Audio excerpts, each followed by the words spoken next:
The following is part of a 7-episode miniseries featuring a select group of 500 startup portfolio companies that participated in the Alibaba eFounders initiative. The entrepreneurs, who were all from Southeast Asia, visited the Alibaba Business School campus in Hangzhou for 11 days earlier this year and were coached directly by Jack Ma and his team.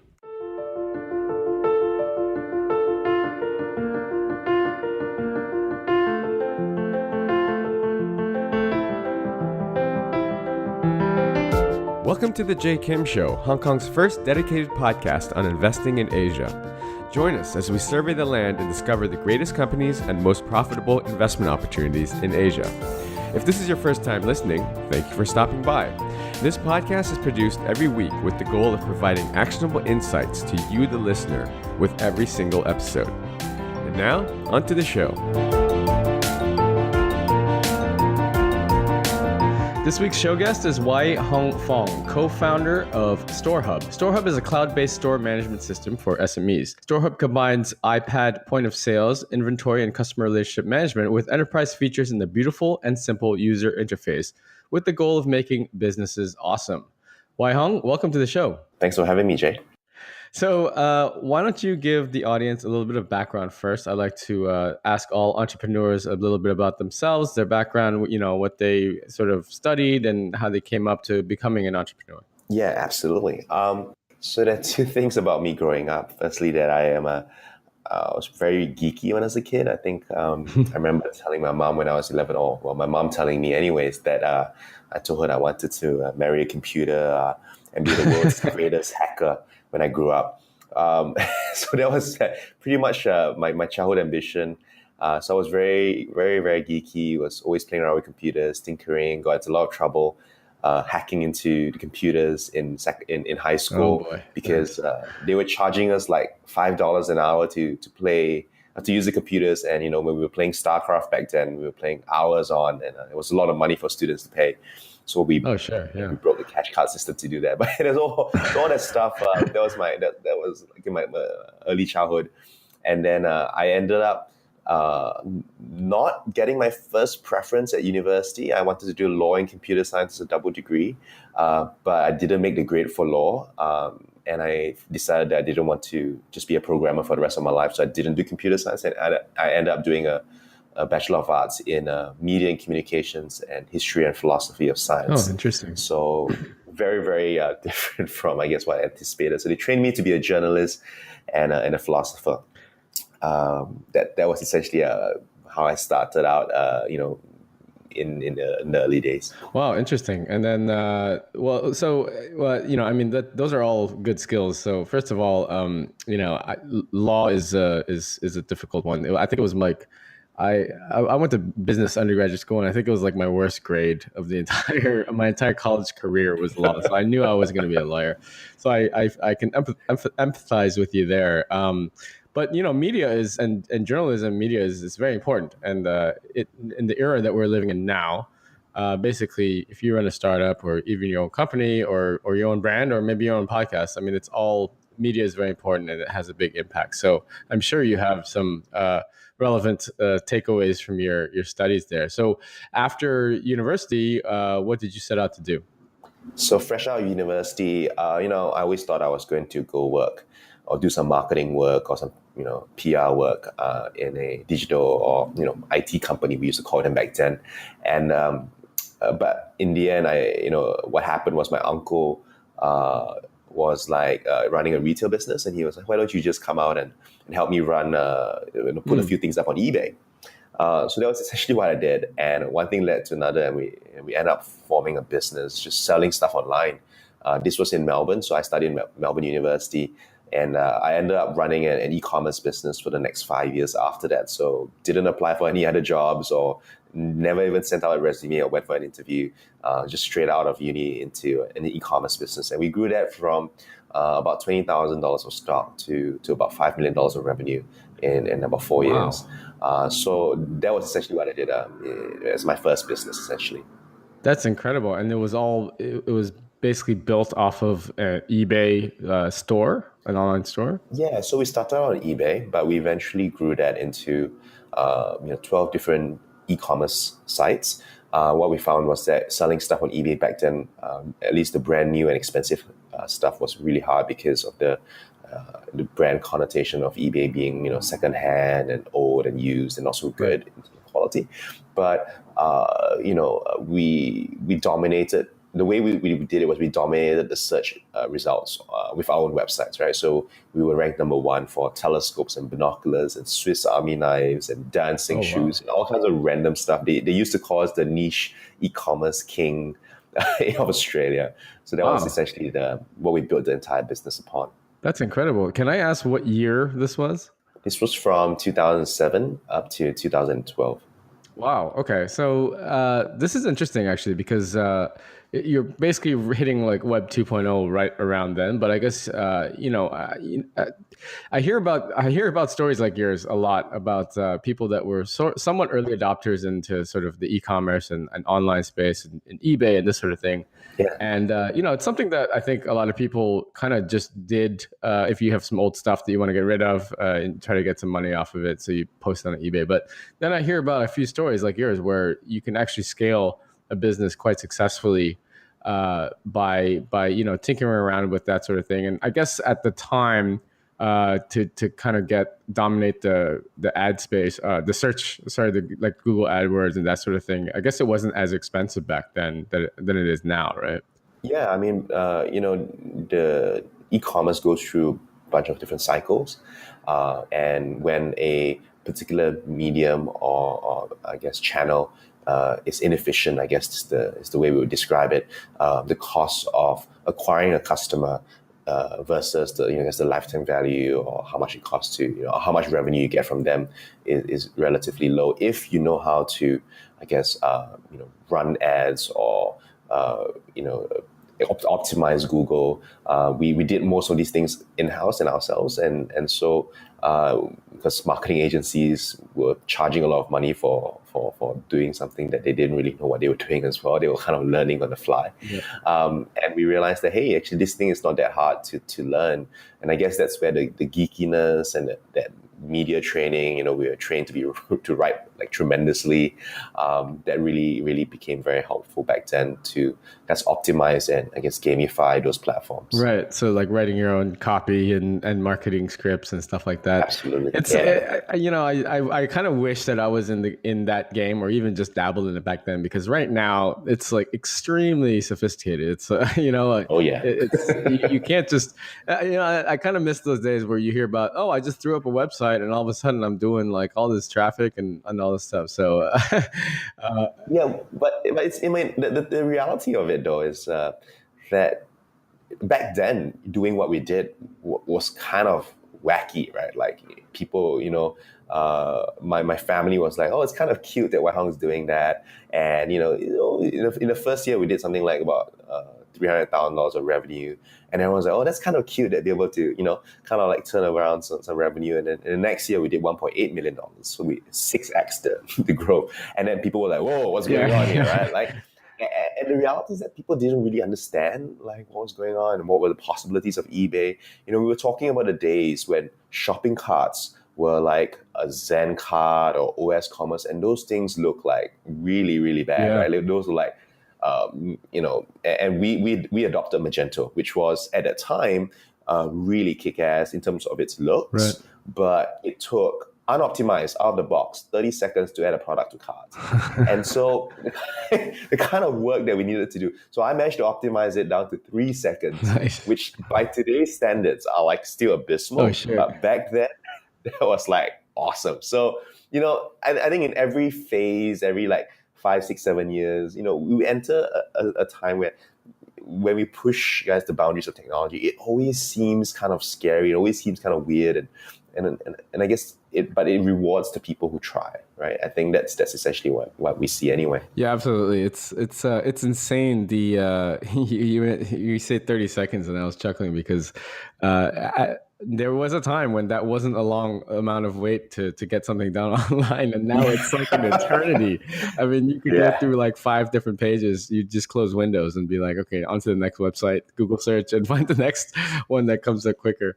Well, thanks for the introduction, Wai Hong. Can you okay? So let's move into your entrepreneurial phase. So after I mean, you obviously started off entrepreneurial, working with your uncle there and doing very good business on eBay. How did you progress from there? What was the next thing that you worked on? Yeah, so I kind of exited that company in 2012 and decided that I was going to go learn Mandarin in China, in Shanghai, to be specific, just because I am natively Chinese, but I could not speak Mandarin. Right. And so it's really embarrassing. So I decided to fix that at the age of 26. I moved to Shanghai and I studied Mandarin and did some work for the Chinese government, traveled China. That was really awesome.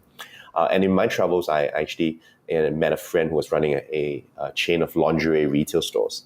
And he was just implemented a point of sale. And, at that time, I was really passionate about e-commerce. I had all my experience there.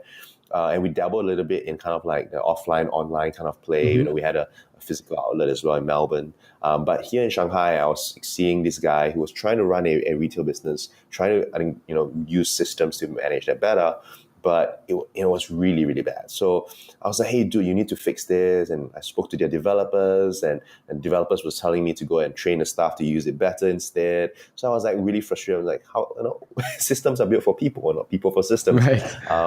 And that was when the idea and I guess the philosophizing about what the future of retail will look like started happening. I was thinking about, one day it would not be e-commerce and bricks and mortar. It will be just commerce, right?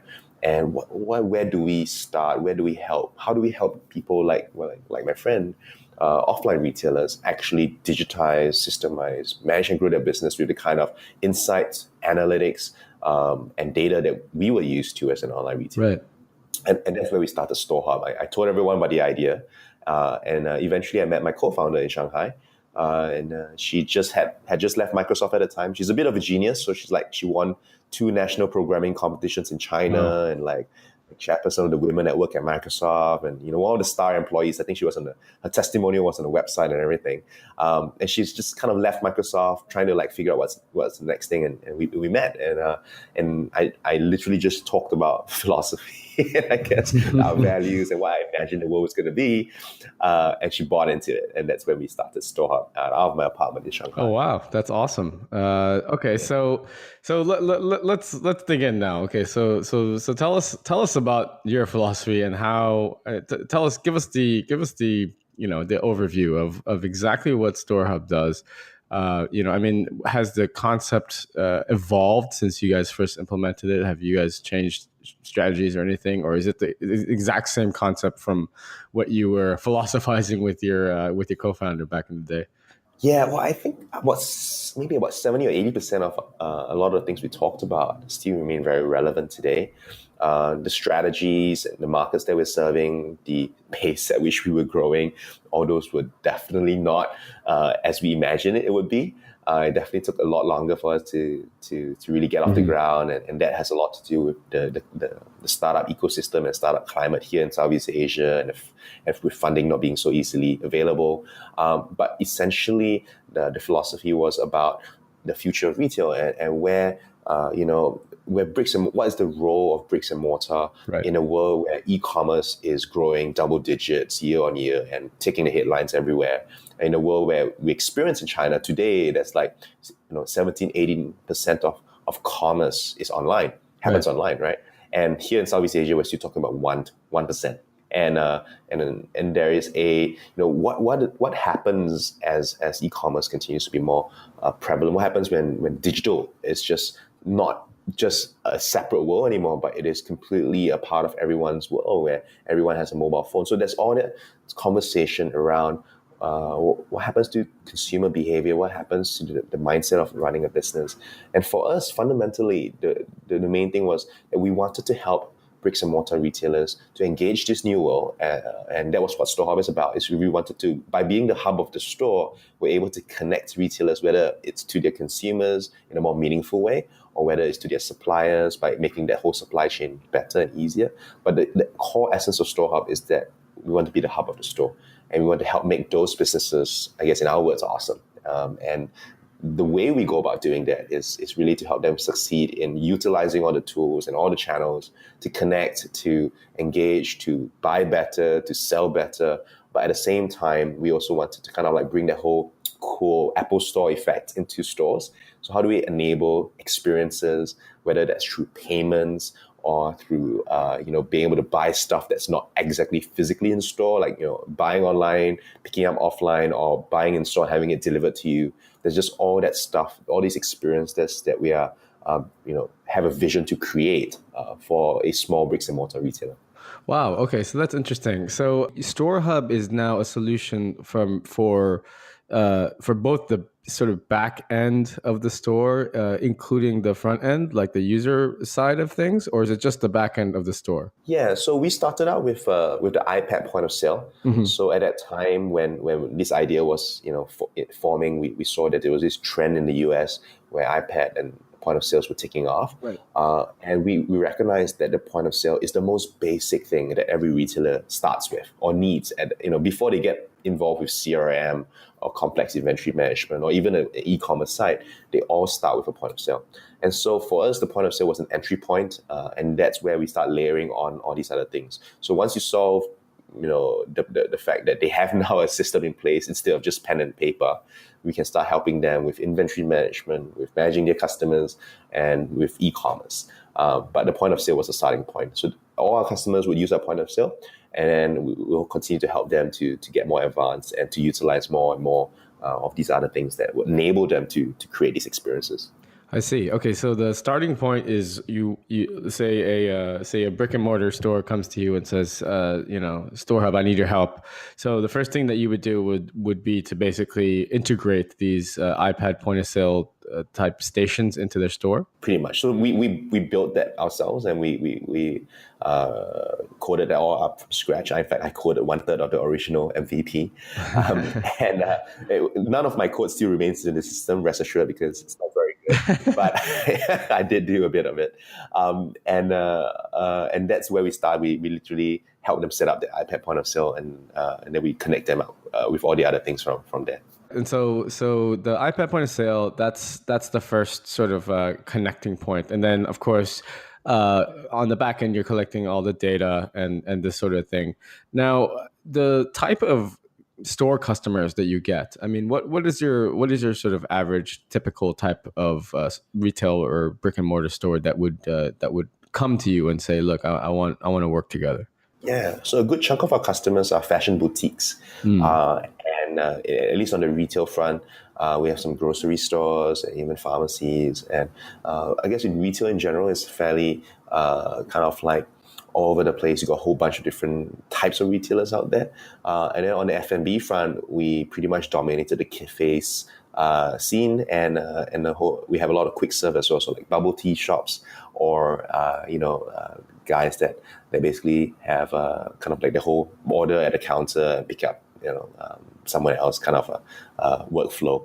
So that's essentially, those are the two main customers that we focus on. Coming again from that retail background, we chose to focus on building features that were very deeply useful for retailers specifically. So anything to do with stock management, inventory management, that's what we're really, really good at. Right. So if you're I'm just thinking, I'm playing devil's advocate here for a second. So if I'm a mom and pop brick and mortar store, and I have my retail space and my products on the shelf here, and let's say you were to come and say, look, Jay, you can improve everything if you just start with this iPad point of sale. And my pushback would be, well, I have a retail store, and the customer experience is they come in and they want to touch and feel the product, and why would they go to this iPad thing to buy it instead of just picking it up or go trying it on in the fitting room or whatever, right? So what would you say to that sort of counter argument? Right. So perhaps I just need to clarify again how our product works. So it's essentially it's not a customer facing product in store. So it's more like a device that the store owner or the store right. Okay, I got that you. person will kind of use to manage all that's happening. Would that change in the future? Possibly, but essentially that's what it's geared towards. But I guess the question that people might ask would be like, I'm a retail store. Why would I, need an online presence? And maybe that would be an interesting question. But right now, no one's really asking that question. Everyone's kind of like really excited about going online, but they just don't know how. And that's the main problem of a very underserved market like Southeast Asia. Okay, so let me try to understand this fully. So the actual iPad point of sale, the hardware, that is basically like sitting next to like the cash register or whatever Pretty much, yeah. for the store owner to keep track of their inventory and this sort of thing. Absolutely. I got you. Okay. My apologies. I was confused to begin with. Okay. So let's talk about a little bit about StoreHub's revenue model. Like, what do you charge, and this sort of thing, and then what sort of ancillary services do you provide in addition to just the basic sort of inventory management? Yeah. So we have like a monthly subscription model that's very standard these days, ranging anywhere from $39 a month up to $149 a month.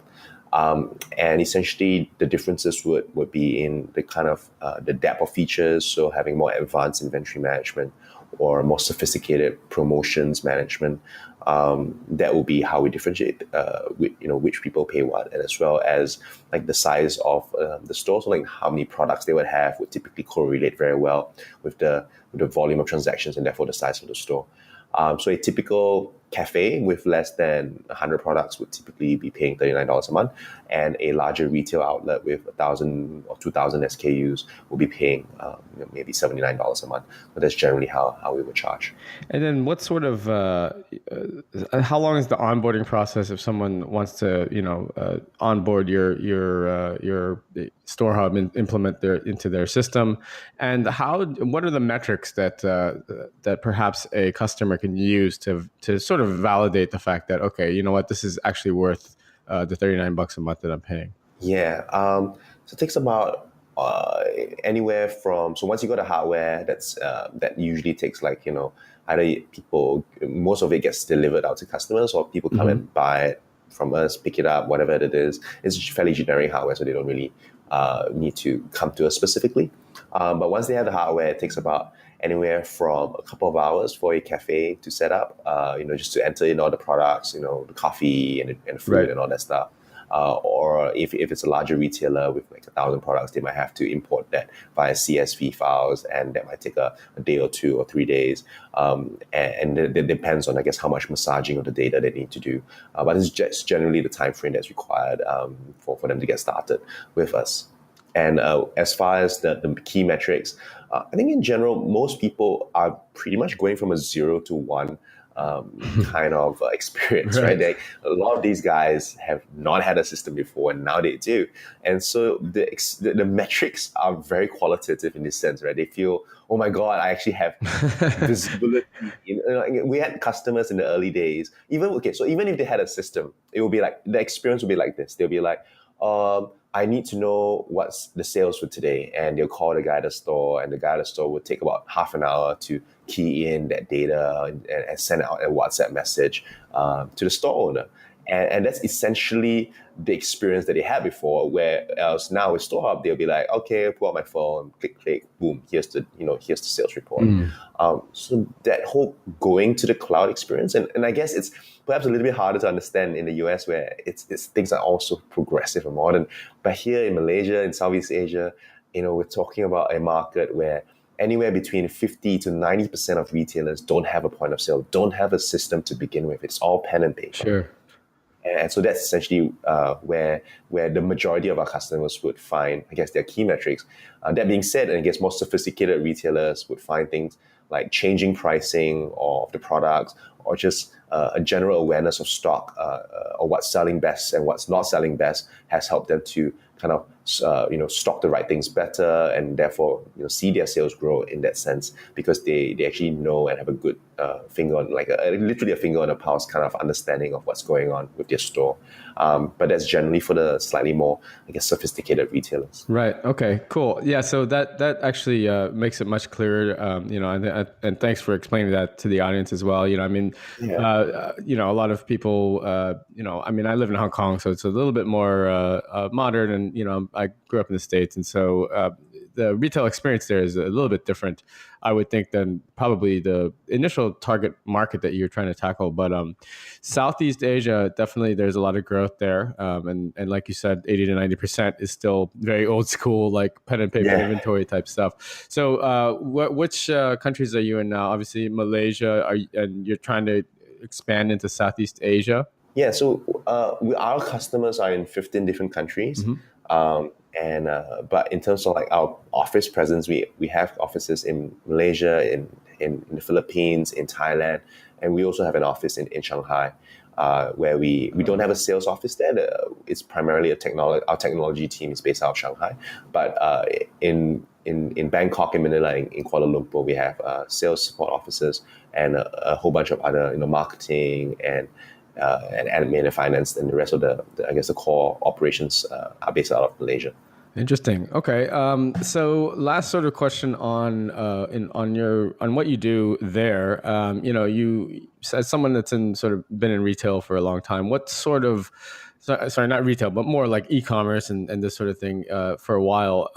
What trends do you see, taking place in the next sort of 5 to 10 years, specific to, I want to say, Southeast Asia? I mean, do you see a rapid sort of catching up that Southeast Asia is going to have, where let's say StoreHub can go in and basically turn that 80 to 90% number, down to a more, like a 20, 30, 40%, where much more retailers are online, and inventory management is streamlined. How long do you think that's going to take for Southeast Asia to catch up? Yeah, I think there are two main trends that we're seeing here. And essentially what we're seeing is a huge push for payments to be a lot a lot more efficient.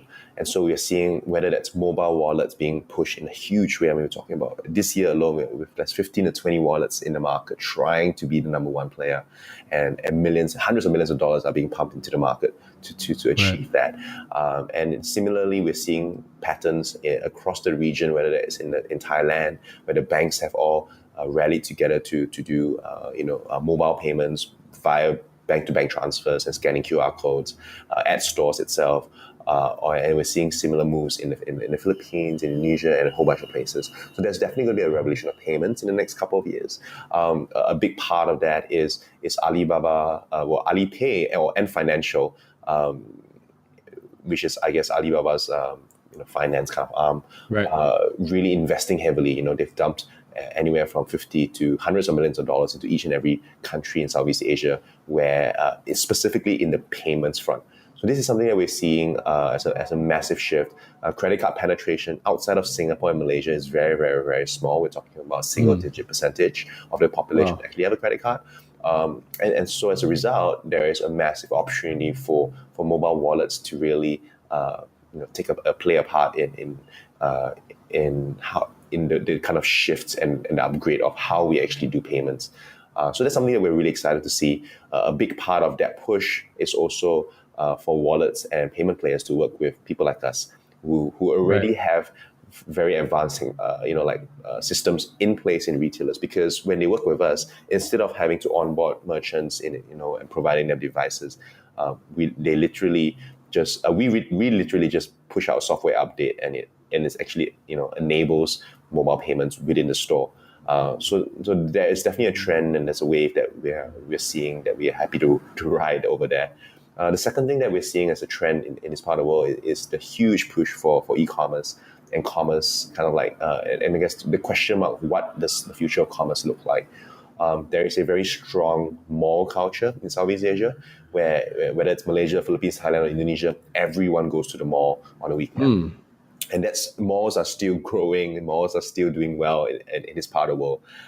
And so, what does that mean? What does it look like for do malls still have a part to play as e-commerce grow, and what's the rate of growth of e-commerce? All these are very big question marks out there. That being said, Alibaba has invested $4 billion into Lazada. Just recently announced they've moved their one of the original 18 founders, who was one of the top leaders at Alibaba, into the region. They are very, very aggressively pushing the e-commerce agenda. So are there opportunities for us to think about and to philosophize about what does it look like for this push, these resources to impact, I guess, the way we understand retail and experiences that people are demanding. I think another consideration is that people don't necessarily have as much spending power, and that's not necessarily changing too dramatically yet. So a lot of the kind of like the first world experiences that startups are trying to pursue in more developed economies may not necessarily apply here. I think there's still a lot of groundwork, of foundations and infrastructure work that's needed to be done. And I think that's where, as a point of sale player that's trying to understand where to next, whether that's payments, e-commerce, or whatever not, we recognize that our role fundamentally is to start by connecting these stores to whatever needs to be connected in the future. By placing that iPad in store, we are setting these stores up for success as the world of commerce evolves. So that's how we're seeing it play out for the hopefully in the next couple of years we're seeing more of this cool stuff materialize. Yeah, absolutely. It's such an exciting time. You mentioned Alibaba several times, and before we wrap up, I want to just talk to you very quickly about the Alibaba eFounders program. So, you obviously are one of the 500 startups investments, and through our mutual friends, I was introduced to you, and I want to just ask you a little bit about the eFounders program. Were there any key takeaways that you learned? What was the experience like? Anything that you might want to share with the audience based on your experience through that program? We've done panels where we talked for like an hour on this specifically, but the key takeaways for me, Alibaba is intense. I mean, we're talking about a company, 60,000 people, massive footprint, 60,000 employees is what I mean. Right. Massive footprint across China, really trying to go out into the world, stacks and stacks and stacks of cash.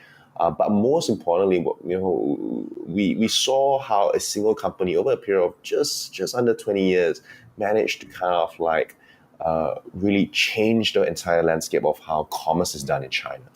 And the methodology and the way they thought about it. And it's we talk about philosophy quite a bit today, but one of the comments I heard from a senior executive at Alibaba when I was there was that, and this is like an ex-consultant guy. He's gone and worked in all the different American companies and multinational conglomerates, a lot of them. Mm-hmm. He said this is the only company, referring to Alibaba, that is managed by philosophy.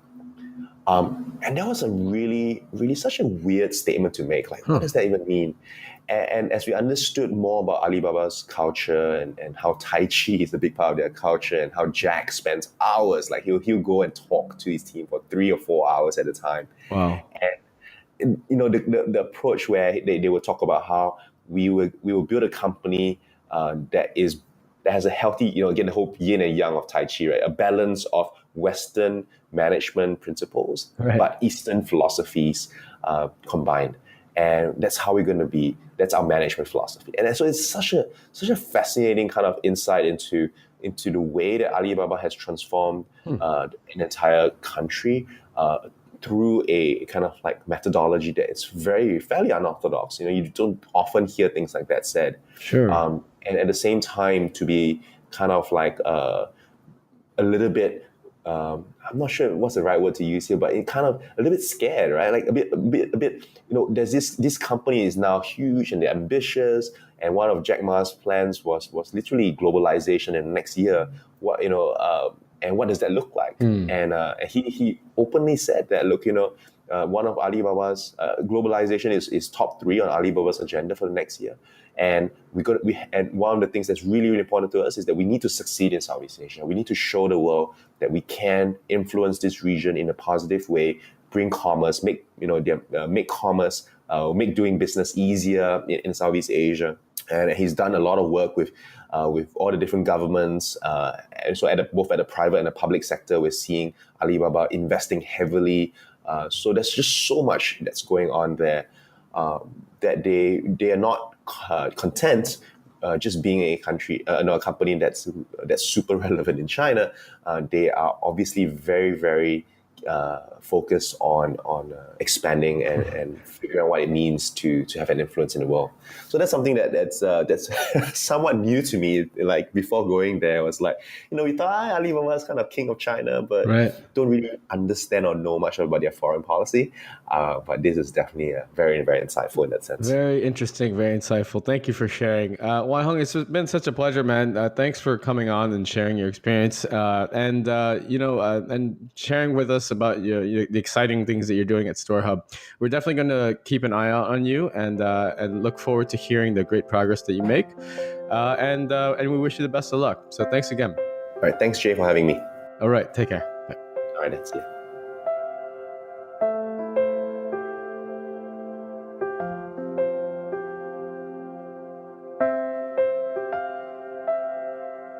I hope you enjoyed today's episode. All the show notes and links can be found over at jkimshow.com. Come back often and make sure you subscribe, rate, and review. Don't forget to join us next week for another exciting episode of The J Kim Show. I'd love to hear your comments. You can find me on Twitter at jkimmer, JayKimmer. See you guys next week.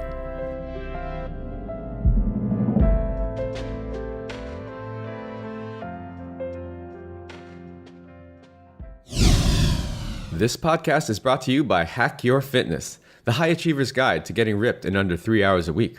If you're anything like me, you're probably working a full-time job or jobs and trying to find time to balance family life, social life, and last but not least, fitness. Look, I get it. I'm a full-time investor and entrepreneur myself, and father of two. So how am I able to stay fit year-round without spending hours and hours in the gym killing myself on the cardio machine? After struggling for the last 15 years trying every workout and diet under the sun, I finally designed a system that allows me to achieve and maintain single-digit body fat for life in under 3 hours a week. Cardio not required. Head on over to hackyour.fitness and download my free 13-page guide that teaches you the simple science behind efficient fitness and smart nutrition and gives you everything you need to know to finally take control of your life. That's hackyour.fitness.